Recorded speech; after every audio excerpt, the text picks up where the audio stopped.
A Bíblia, para qualquer intelectual, é um livro impressionante. A Bíblia é um livro impressionante. São 66 livros, 39 do Antigo Testamento, 27 do Novo Testamento, escrito por cerca de 40 autores. 31 escreveram os 39 livros do Antigo Testamento e 9 autores escreveram os 27 livros do Novo Testamento. Você vê livros sobre as mais diversas áreas. Você tem livros de estilos literários totalmente diferentes. Os primeiros capítulos de Gênesis são livros fortemente poéticos. Tem até poesia erótica. O livro de Cantares. Você pega livros históricos. O livro de Atos. O livro de Atos tem 84 fatos que são de maneira indubitável provados ou pela história ou pela arqueologia. Você reúne esses 66 livros que foram escritos num período de 1500 anos. 1500 anos, em lugares totalmente diferentes. Os livros de Moisés escritos em desertos, alguns livros escritos em prisão, alguns livros de Paulo. João escreveu o último dos livros, Apocalipse, na ilha de Patmos. Você olha para tudo isso e você não encontra uma só dificuldade que não tenha uma solução razoável. Não há contradição real na Bíblia. A pessoa vai escrever um livro só, eu vou escrever um livro mesmo. Eu tenho que revisar 1000 vezes, que eu acho às vezes problema. Eu sozinho pensando dia e noite, a banda fica pensando, ai meu Deus, eu acho contradição. O que eu vou falar de 40 autores escrevendo 66 livros num período de 15 séculos e você analisa, não há uma solução? Você olha para a pessoa de Jesus Cristo. Outra coisa que eu me impressionei sobre o cristianismo é a única religião do mundo que é investigável. Investigável. O que Paulo diz na 1 Coríntios capítulo 15, verso 14, é uma coisa impressionante. Paulo diz o seguinte: se Cristo não ressuscitou fisicamente, publicamente, isso tudo que a gente está falando aqui é vão. Isso é a frase em qualquer livro religioso mais corajosa que já existe.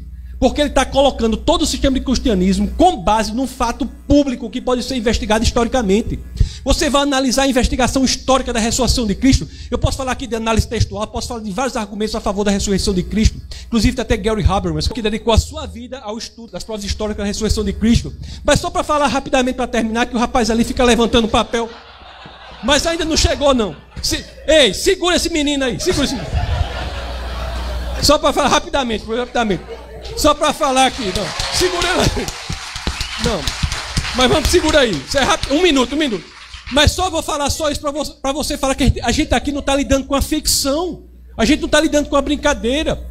Você olha aqui, a ressurreição de Cristo é uma coisa impressionante, tem várias provas. Uma delas, eu estava até conversando com alguém aqui, não sei se era o almoço, estava conversando, a mudança de testemunho dos apóstolos.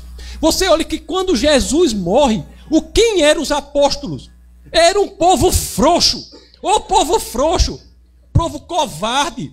Quando Jesus morre, o que acontece? Pedro volta a pescar, tudo acaba, ninguém fala, aquele povo tudo frouxo. Morreu Jesus, todo com medo, não sei o quê.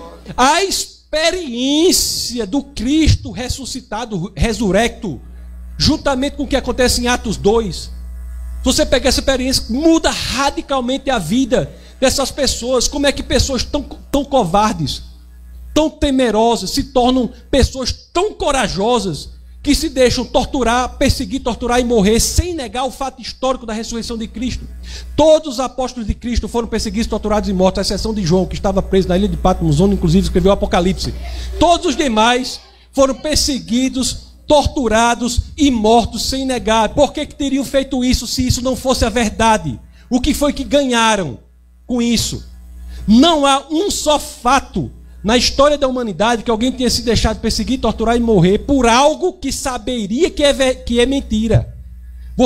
Existem pessoas com forte viés ideológico que se deixam torturar e matar por algo que é mentira, mas eles acham que é verdade.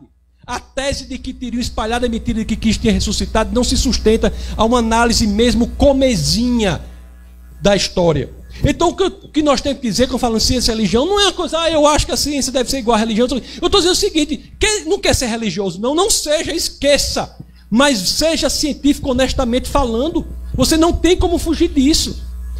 Cristo é a verdade. Eu estou terminando agora. Cristo é a verdade. Se você analisar, essa é a verdade.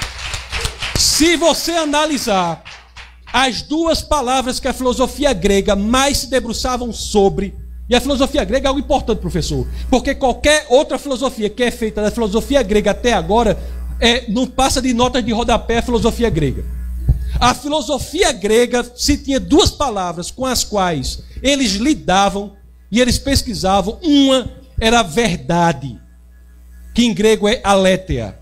A outra era o fundamento, a essência, a razão do mundo, que era logos. Você vai para João 14,6, o que é que tem lá? Eu sou o caminho, a verdade e a vida. Ou seja, eu sou Rhodes, aletheia, a verdade, e a vida zoe. Eu sou a verdade, ou seja, é a única pessoa que apenas não diz que sabe a verdade, mas diz que é a verdade. E nem os maiores críticos do cristianismo levantam a ideia de que ele era um lunático. Isso é impressionante. Você vai para João capítulo 1, combinado com João capítulo 1, verso 14. E aí você tem dizendo que ele é o Logos. São palavras que os intelectuais sabiam, conheciam. Não é qualquer palavra que qualquer pessoa não conhecia, não. Os filósofos, Parmênides, Heráclitos, qualquer pré-socrático, o próprio Platão, Aristóteles. Portanto, para terminar, essa história de ciência, ciência e fé, ciência e fé. Se quiser, abandona a ciência, abandona a fé, abandona o que você quiser. Agora vai estudar e seja honesto. Deixe ser levado para onde as evidências apontam. É como o professor falou, ele é um cético no sentido terminológico da palavra, do grego skeptikos, que é aquele que investiga. Seja razoável, busque abertamente. E não vai dizer que a ciência nunca se misturou com a fé, que foi como eu disse aqui, agora estou terminando mesmo. Como foi que eu disse agora? Porque o problema é que esse pessoal quando diz que vai terminar, pode esperar que é meia hora, né? Mas eu vou terminar.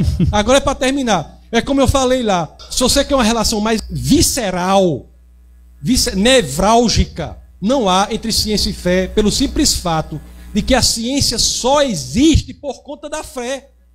É a ideia de que esse mundo é inteligível que faz com que a ciência seja possível.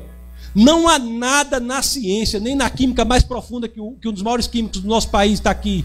Não é a química, a física. Não há nada na ciência que diga que as leis que ele conhece tão bem se repetirão amanhã. Não há nada. Nada na ciência diz que as leis que você conhece hoje se repetirão amanhã. É uma aposta para o ateu e uma assunção para o teísta de que o mundo é inteligível porque foi feito por uma pessoa inteligente. Isso é a assunção de qualquer ciência, quer você queira, quer não. O próprio Hume, que era um cético, deixou claro isso quando ele diz: o fato do sol nascer todos os dias não garante que ele nascerá amanhã. A indução é uma aposta para o ateu, é uma irracionalidade para o ateu. Só faz sentido para o cientista teísta que crê em Deus, porque ele entende que o mundo foi feito por alguém, o mundo foi feito de forma inteligível e, portanto, pode ser descoberto pela inteligência, porque ele foi feito por uma mente inteligente por trás de tudo que existe. Muito obrigado.